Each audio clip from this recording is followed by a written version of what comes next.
Hello everybody, it's Sam here, engineer, MBA, and investor. And in today's video, I want to talk about CRISPR, latest news this week, and a couple of things that I saw last night on YouTube.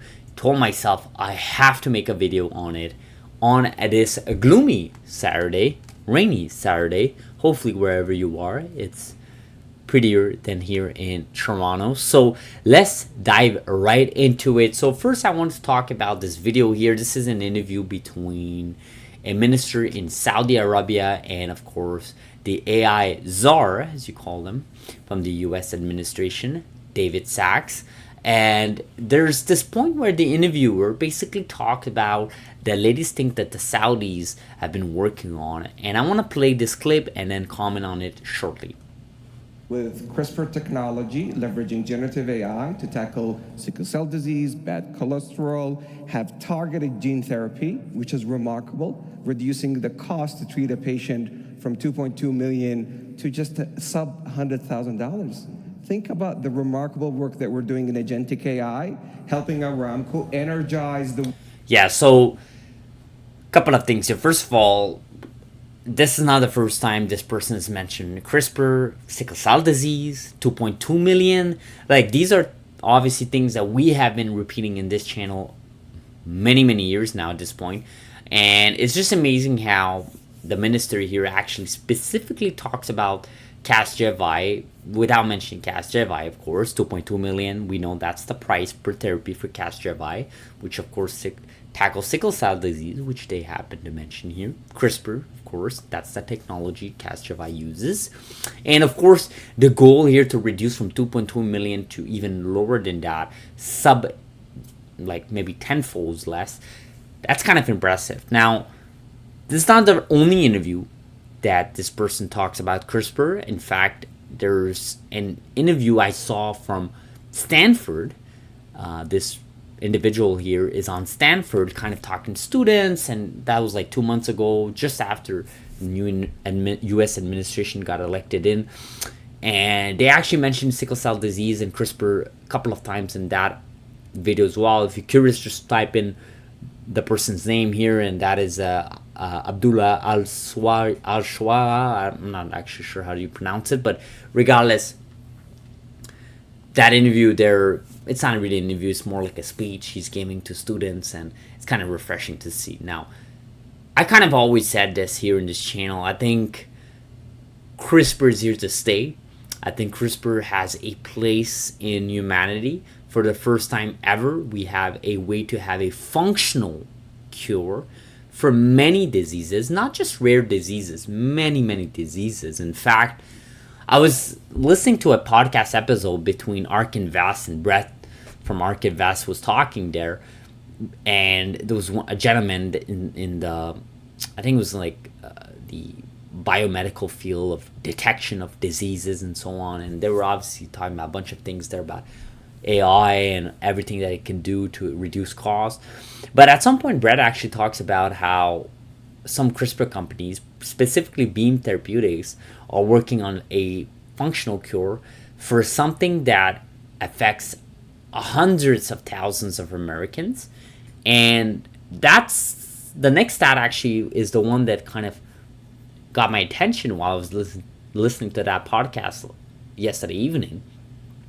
Brett says that even though it affects hundreds of thousands of patients in US, 90% of cases go undetected. So most people with that particular disease don't know they had that disease. And what's happening is they live their life with certain symptoms that they just think it's part of their genetic code or part of, the way they are as a human being, and just they think it's just normal, right? And stuff like shortness of breath, ammonia, those types of symptoms. And I kind of thought to myself, how many of these genetic traits that we have that go undetected, but we go through our whole life living with them, with that inefficiency. And then you introduce this one-time functional cure, highly safe, highly efficient, And of course, you can reduce that cost over time, obviously less than 2.2 million in therapy. And again, insurance companies and governments are covering that anyways. It's not like you're paying that out of your pocket. But let's just assume it goes sub 100,000. Let's say it goes 5 digits. Let's say it goes 4 digits. What happens then when you can now cure individuals, hundreds of thousands? Now, there's kind of two folds to that argument, right? There's two sides to that argument. One side is obviously it's an amazing thing for society where we can kind of move forward there without having these symptoms and be more productive for society and live our life, something that our ancestors were never able to do, which is be eradicated from these diseases, potentially, all of them, potentially. And the other side of that argument, of course, is what about these CRISPR companies? Think about the revenue, think about a commercial opportunity. Think about how much money they can rack in from partnerships, from giving this therapy, partnering from government agencies, insurance companies, government agencies like this one, the one we're looking at right now on the screen. Just think about the potential revenue. And again, I made a couple of math calculation for Casgevy a couple of weeks ago in one of our videos, and I kind of alluded to the folks here in our videos is that even the conservative type of view is that CRISPR Therapeutics will rack in at least $1 billion by the next 2-3 years just from their 40% ownership of that single program. Now, what happens when they own 100% of that program, like NTLA that does with NextZ and NTLA 2002? What happens when Beam Therapeutics goes out and partners up with a big pharma company? What happens when base editors and prime editors take off? What happens when in vivo takes off? What happens when that price of therapy reduces from 2.2 million, just like the individual here said, to sub 100,000, to sub 10,000, to just a couple of thousand? What happens if you don't have to take these pills anymore and live with a way to maintain it without maintaining it? You just have a one-time treatment. Just think about the unlock, that value unlock that could be made, right? And that's one of the takeaways here in this video, hopefully. So I want to end this video with this big press release that came off from New York Times here on X.com. Unfortunately, they didn't mention CRISPR, but it was a baby with a rare disorder made medical history by receiving the first custom gene editing treatment, end of quote. And of course, this kind of alludes to what we've been talking about. And I have this other article because New York Times have their paywall, and I'm too poor here to pay for a pay subscription to New York Times. Not that I have to anyways, but it looks like University of Pennsylvania was involved with that, and they used CRISPR gene editing to basically edit out the gene of this baby, with 6-month-old baby that kind of had a rare condition that gave them basically issues to process proteins in their body because they had a deficiency of protein, which basically at that point causes ammonia, high toxic levels of body, causes severe level of damages in your liver, basically gives you all these symptoms, consequences over time. But instead of having that baby lived out for the next decades of their life, that CRISPR edited gene basically eradicated them from that rare disease. Now, obviously, that's university doing it. That's not a commercial program. You can't multiply that. These are very strict parameters put, and very expensive as well.